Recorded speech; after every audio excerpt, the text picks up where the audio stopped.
hebat. Selamat datang di IAIN Parepare, satu-satunya kampus negeri Islam yang ada di kota Parepare. Kampus ini memiliki 4 fakultas, salah satunya Fakultas Tarbiyah. Guru adalah ujung tombak generasi tunas bangsa. Gurulah yang pertama mengukir akan dijadikan apa generasi muda ini. Di IAIN Parepare, selain tersedia sumber daya manusia yang memadai, juga telah dilengkapi fasilitas yang menunjang proses pembelajaran. Visi dan misi keilmuan Program Studi Pendidikan Agama Islam Fakultas Tarbiyah Institut Agama Islam Negeri Parepare. Visi keilmuan Program Studi Pendidikan Agama Islam yakni mengembangkan pendidikan agama Islam yang moderat dengan paradigma integrasi interkoneksi antara Islam, budaya, sains, dan teknologi untuk menghasilkan lulusan yang unggul. Keilmuan Program Studi Pendidikan Agama Islam 1. Menghasilkan pendidik praktisi pendidikan agama Islam yang unggul dengan berparadigma integrasi interkoneksi yang selaras dengan perkembangan teknologi informasi berbasis akulturasi Islam dan budaya.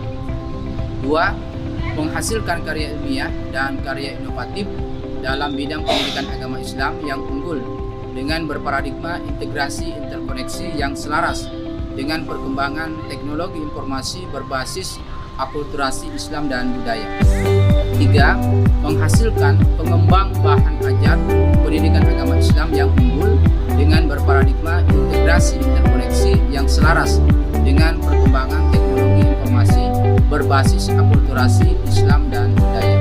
Mari bergabung dengan Program Studi Pendidikan Agama Islam Fakultas Tarbiyah Institut Agama Islam Negeri Parepare. Salam.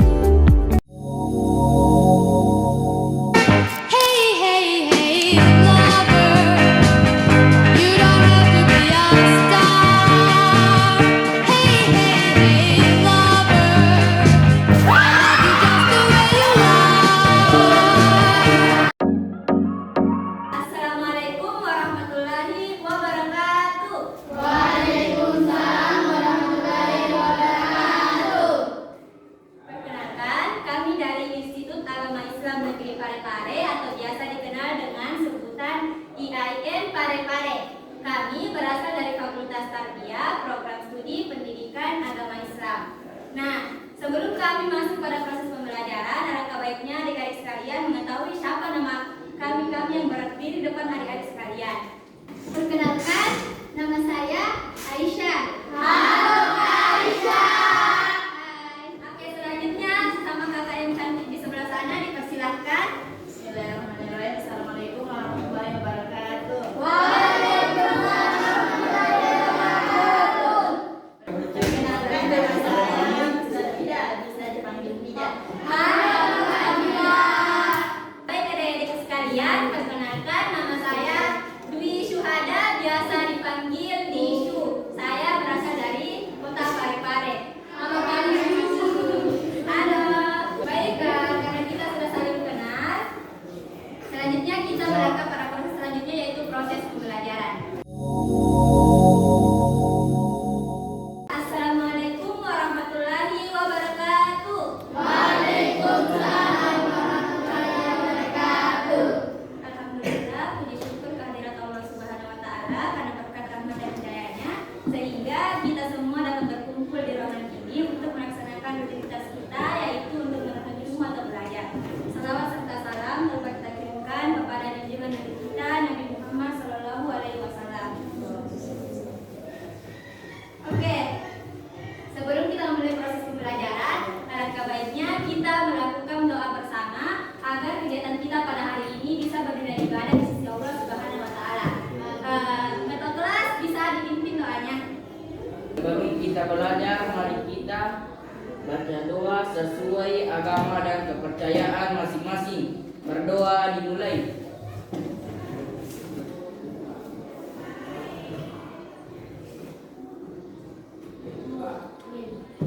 Selesai.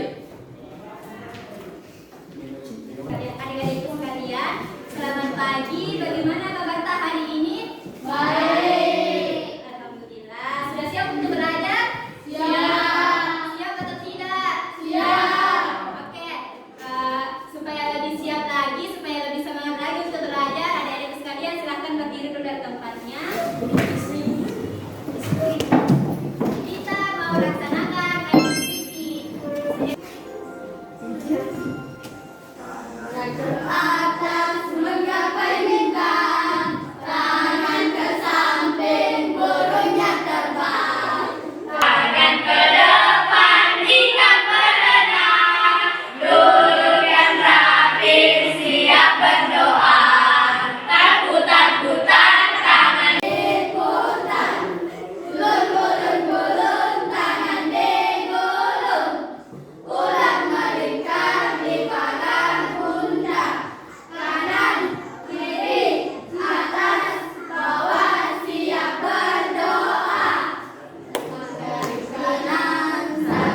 bukan? Nabi Muhammad SAW. Ya, bagus. Benar sekali Anugrah dan Kaira benar-benar positif temannya. Selanjutnya, dari kalian, tujuan pembelajaran kita pada hari ini yaitu bahasa ini mampu mengetahui, mampu memahami bagaimana sejarah dakwah Rasulullah di Mekah dan di Madinah. Dan yang kedua, peserta didik mampu untuk mengidentifikasi nilai-nilai apa saja yang bisa dipetik dari sejarah dakwah Rasulullah di Mekah dan di Madinah. Oke, untuk mengefisienkan waktu, pemateri pertama yaitu Kak Aisyah dipersilahkan untuk menyampaikan materinya. Dan Nabi Rasulullah SAW. Nabi Muhammad SAW lahir pada Senin 12 Rabiul Awal atau 20 April 501 Masehi. Nah, dalam keadaan yatim karena ayahnya Abdullah wafat saat beliau itu masih dalam kandungan. Selanjutnya, bagaimana sih kondisi di masyarakat sebelum masa kenabian pra-Islam? Jadi, yang pertama itu pada kehidupan sosial, di mana pada masa pra-Islam ini di Mekah itu kehidupan sosialnya ditandai dengan sistem kesukaan. Masyarakat hidup berdasarkan kesetiaan pada suku dengan perselisihan antara suku sering berujung perang. Nah, tidak ada aturan moral universal, hanya kepentingan suku yang ditaruhkan. Selanjutnya sistem hukum, di mana hukum pada masa pra-Islam ini sangat terkait dengan adat istiadat suku. Yang pertama itu hukum suku. Setiap suku memiliki adat atau bisa dikatakan dengan urf yang menjadi dasar penegakan hukum. Tidak ada hukum tertulis yang universal, sehingga hukum dijalankan berdasarkan konsensus atau adat suku masing-masing.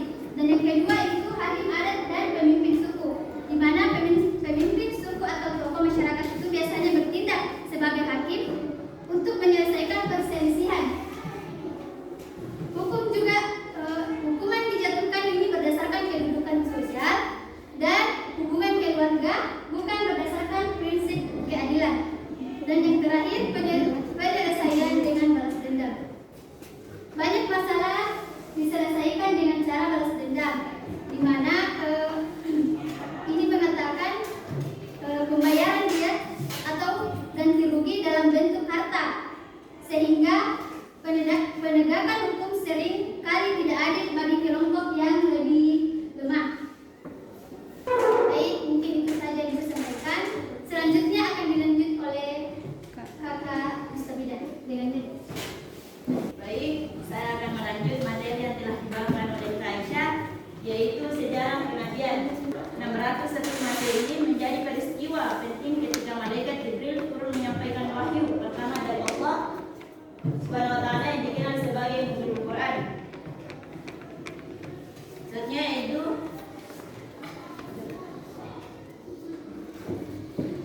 kronologi. Itu terbagi menjadi 4. Yang pertama itu kehadiran Jibril. Dalam kesendirian, Jibril datang dan mengucapkan, "Iqra, bacalah." Nabi Muhammad menjawab bahwa ia tidak bisa membaca. Proses ini terjadi 3 kali, sehingga Al-Hijr 15 sampai 95 yang memerintahkan Nabi untuk berdakwah secara terang-terangan dan berpaling dari orang-orang musyrik. Nabi kemudian mengumpulkan penduduk Mekah di Bukit Safa dekat Ka'bah untuk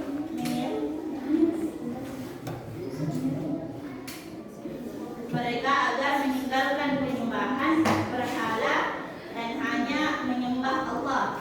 Nabi menjelaskan bahwa jika mereka mengikuti semuanya, mereka akan mendapatkan ridha Allah dan sebagian di dunia akhirat. Namun pamannya Abu Lahab menolak dakwah tersebut dengan sinis, dan banyak orang kafir Quraisy yang berusaha menghentikan dakwah Nabi tersebut, meminta Abu Thalib, paman Nabi, untuk mengintervensi.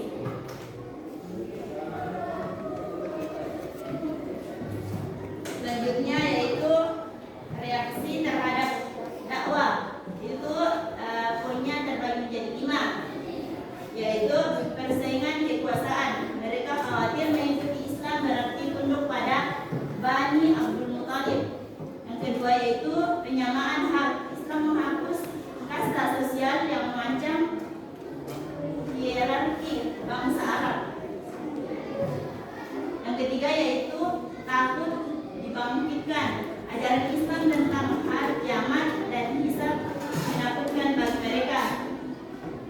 keempat yaitu taklid, buta kepada nenek moyang. Mereka meninggalkan tradisi nenek moyang. Yang kelima yaitu bisnis patung. Banyak orang Quraisy yang mendapat keuntungan dari penjual patung berhala. Untuk menghentikan dakwah dan kaum Quraisy memboikot Bani Hashim, isi boikot tersebut larangan menikah, jual beli, komunikasi dan pemakaman dengan kaum muslim. Pemboikotan ini berlangsung selama 3 tahun, menyebabkan kelaparan dan kesengsaraan bagi umat Islam. Baik, mungkin itu yang saya sampaikan. Saya serahkan ke Kak. Baik, perhatian. Ya. Perhatian. Ya. Baik. Seperti yang telah disampaikan oleh Kak Aisyah tadi tentang biografi singkat dari Rasulullah dan telah disampaikan oleh Kak Mustafidah terkait bagaimana kondisi dakwah Rasulullah di Mekah. Selanjutnya, saya akan menyampaikan materi terkait bagaimana dakwah Rasulullah di Madinah. Nah, dari sini pembahasan ada beberapa poin penting yang akan saya sampaikan. Jadi setidaknya dari sekalian bisa memperhatikan dengan baik materi karena sudah saya kirim juga materinya di grupnya semua toh, bisa diperhatikan di situ. Oke. Oke, untuk poin pertama, sebelum kita mengetahui bagaimana sih strategi dakwah Rasulullah di Madinah, kita mesti tahu kenapa ini Rasulullah pindah, kenapa ini Rasulullah berhijrah dari Mekah ke Madinah. Poin pertama yaitu sebab-sebab hijrah ke Madinah.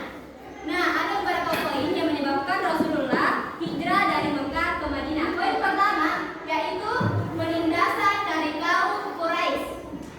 Nah, dakwah Rasulullah yang dilakukan di Mekah menghadapi penolakan yang berat, yang keras, ancaman dan siksaan dari kaum Quraisy. Kaum Quraisy ini menolak dan berusaha bagaimana caranya untuk menghentikan dakwah Rasulullah dengan berbagai cara. Tadi ya, siapanya Rasulullah? Istrinya. Siapanya Rasulullah? Siapa? Siapa yang kata? Siapa? Tadinya siapanya Rasulullah? Betul sekali. Selanjutnya, kalau tadi siapanya Rasulullah? Oke, benar. Berapa satu temannya sekalian? Oke, selanjutnya. Nah, wafatnya Khadijah dan Abu Thalib ini pada tahun ke-10 kenabian membuat posisi Rasulullah semakin tertunda semakin. Poin selanjutnya, poin ketiga yaitu peristiwa Isra Mi'raj dan penolakan yang lain. Nah, sebagai penghibur atas kematian dua orang tersayangnya yaitu Khadijah dan Abu Thalib, Allah Subhanahu wa taala memerintahkan Rasulullah untuk melaksanakan Isra Mi'raj. Yang dimana peristiwa Isra Mi'raj ini terjadi pada tanggal 27 Rajab setahun sebelum hijrah ke Madinah. Nah, pelajaran yang paling berharga dari peristiwa Isra Mi'raj ini yaitu perintah untuk melaksanakan sholat 5 waktu sehari semalam. Nah, peristiwa Isra Mi'raj ini kemudian disampaikan oleh Rasulullah kepada penduduk di Mekah. Namun, lagi dan lagi kaum Quraisy menganggap bahwa Rasulullah melakukan kebohongan yang besar dan sulit untuk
periode Madinah yang dilakukan Rasulullah SAW tidaklah mudah.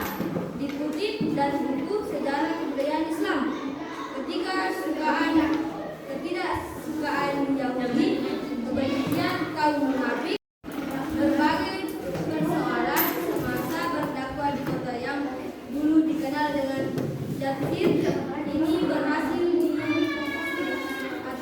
oleh Rasulullah SAW.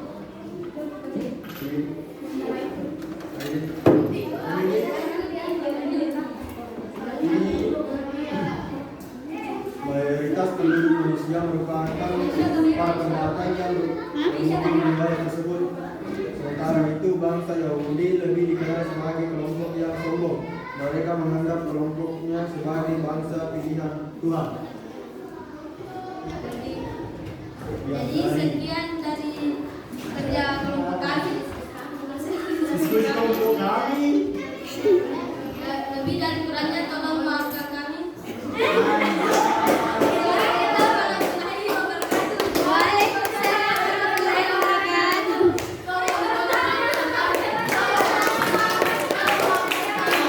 Kegiatan selanjutnya yaitu kuis. Sudah bisa dimulai? Mulai nih? Oke, dalam hitungan 1, 2, 3. Silakan dikerjakan kuisnya. Siap. Silakan dikerjakan kuisnya. 2, 1. Diperhatikan baik-baik ya, soalnya ada tuh durasi waktunya. Ini di atas selesai.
Lambat.